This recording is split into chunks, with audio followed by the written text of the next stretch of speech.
MANNY TV, great to have you with us for a Thursday night. We've got a lot to talk about tonight, bit of fun. Of course, last night we discussed the top 5 female import guards over the last 10 years. Lots of feedback online, thanks for all of that.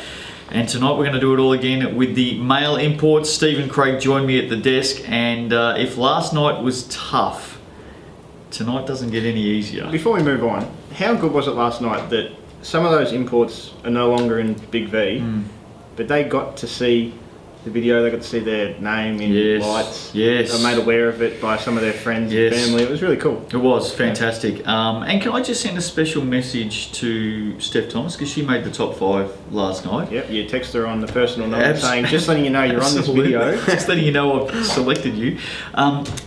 Recently became a mum. Back there at home, and I've seen some adorable pictures coming through the social media feeds, and good on you, awesome. Steph and Delano. Well done, fantastic, beautiful young baby. Now, top 5 import guards males over the last 10 years, and I've got to tell you, there's going to be some conjecture here. We seriously had 17 punch-ups in putting this together. A few more current players in this list than we had last time as well. Yes, that's because you've only been around a couple of years, Craig, and you flexed your muscle in the meeting. But all this muscle. Muscles. But I've got to tell you, there's a few players who are desperately unlucky to miss out. And as we'll find out next week when we talk about the forwards next Thursday night, there's certainly some players that I thought played enough at guard as much as they did forward. But Steve-O here put the foot down and said, no mate, they're not a guard, they're in the forward category. Well, that's right. During your time when you were coaching women, so your time was taken up on the weekends having to coach. There was some others that were getting out there watching the guys play, so we could sort of get that sort of... Can I give you a perfect example? Cale Harrison. You said, Cale Harrison, Justin, I'm putting him in the forwards category. That's what you said to me. I'm putting him in the forwards because he played a 3. All right, fair enough. By definition, 3 is a small forward. Yes, okay, all right. As you can see, the arguments have continued well past the sign-off date. All right, let's go. Top 5 male import guards in the last 10 years. Start us off, Craig, because I think this first player needs no introduction. Well, I'm going to introduce him because you've got to say his name. It's Mike Rose from Bulleen, Knox, and currently Hume City. Has torn up the league for years now. He's been terrific. One of the best guards we've seen go around, and could really do it all. He could dish, he could rebound, he defended, he could score when he wanted to. Like you said yesterday, he's a guy that when you just needed something to happen, you could give him the ball. I think he is a must to make the top 5. Had a gig in the NBL.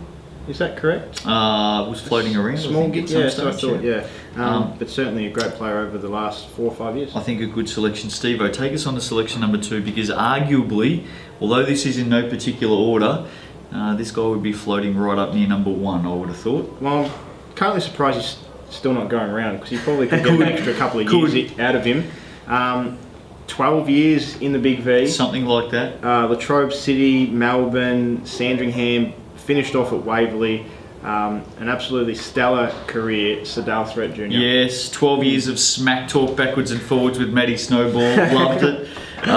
Just a superstar for, we're looking back over the last decade, and he was a big part of the last decade. Talking about those players who played so well in 1 year that they had to force their way into the list. This guy could have played half that amount of time, a quarter of that amount of time, and still would be on the list. And he did that for 11 years. Great player to watch. And I've got to tell you, always delivered entertainment. Always delivered entertainment. No doubt, Mike Rose and SEDALE THREATT Jr., beautiful. Let's go on to player number 3. And this is one of those players who didn't have to come over here and play 3 years, 5 years, or 10 years. Burst onto the scene.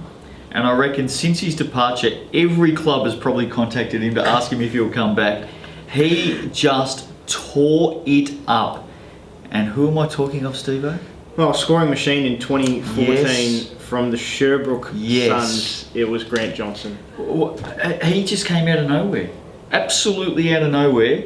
Sherbrooke, by luck or by design, I've got no idea which it was, but they landed a jet. And he was literally, and we're talking about at the top level, unstoppable.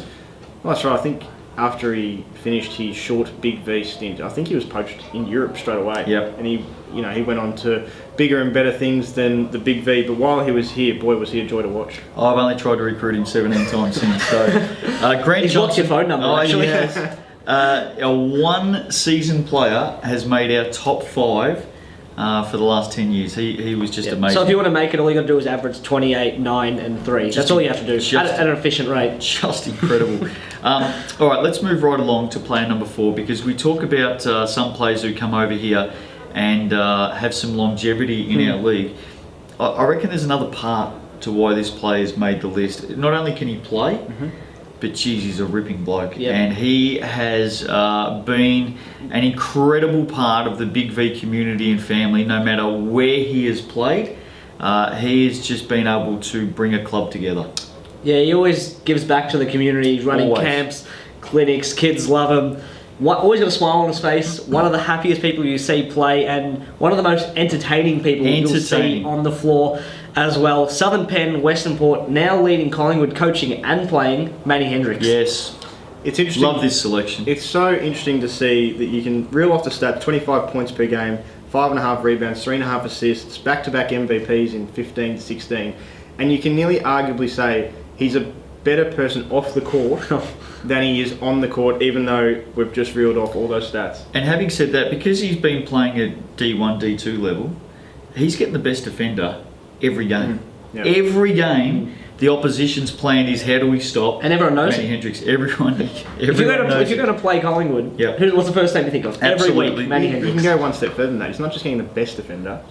He's getting the second and potentially the third one as well. It's the old boxing 1 on Manny HENDRIX, 4 on Manny and 1 on the others. Now, so that's 4, okay? There's some players that haven't made the top 5, dreadfully unlucky. An MVP? Well, Jeremy Smith was a gun. Yep, 2 years in the league. Yes, just starred. Could score, could rebound, could pass, All-Star 5, MVP. Yeah. Has just missed out. Still can't believe it. Oh, well, I sat there and fought the good fight for Jeremy. No, actually, I had him on the list and you didn't. No, you didn't. Ringwood, you just roll them off at Ringwood. Brian Dewar, how did Brian Dewar miss? Seriously. You could rattle off any Ringwood import in the last 10 years, probably. Tate Unruh. Here they come. Nathan Champion. How on earth did those players not make it? Like, seriously. They probably, in our final list of 15, they had 10 and all 10 missed. How did that happen? Absolutely. Gibson's still running around doing a great job now. Scooter Rankin was another very interesting player out of Corio Bay. What a year, but could put the ball in the basket, couldn't he? What a year he had.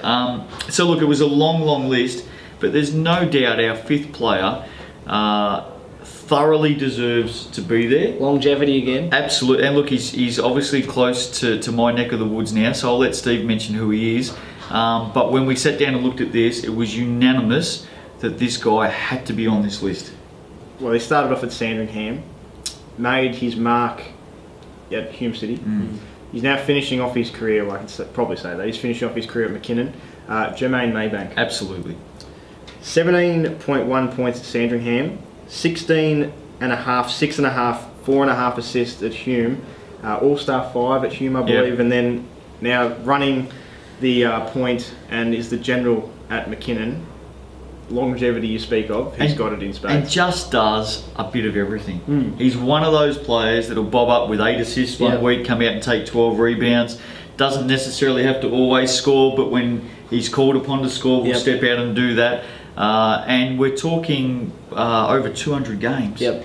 You know, there's not many, in all honesty, there's not many imports who come into the Big V and play more than 200 games. It's very rare. In his heyday, on any given day, could be the best defender on the floor, could be the best scorer on the floor, could be the best passer on the floor, all at once. He's slowing down a little bit these days. I mean, fair enough. When your injury did probably get the best of him. He did cop a bad injury about a couple of years ago. But it's great to see him still kicking around too. Oh, and look, he's at the highest level as well. He's still playing state champ. He walks into any stadium and every single person knows him.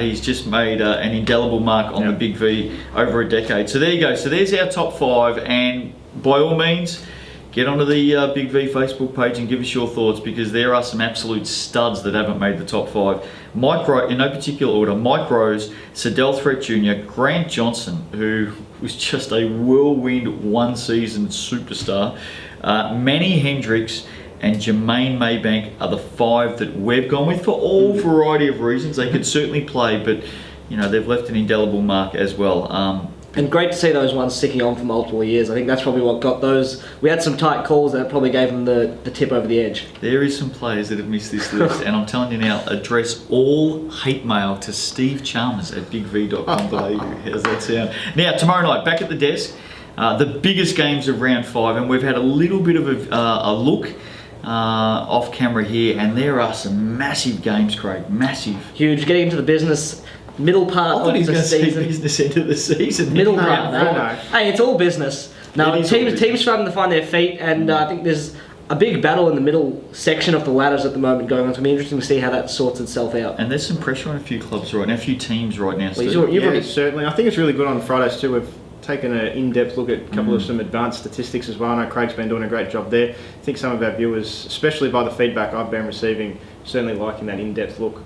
Now, next Wednesday and Thursday, just looking ahead, top 5 female forwards. Is it forward centres? Forward centres. Yeah. Right, okay. Non-guards. Because you can't call them bigs, you've told me. Right, okay. And top 5 male import forward centres next Thursday night. So a lot to look forward to. Coming back tomorrow night, sitting at the desk, tearing it all apart. Mr. Analysis over here, and looking at the biggest games coming up in round 5. We'll see you then. 5:30, we're back at 5:30 tomorrow night. You guys with me? All right. We'll see you then on Big V TV.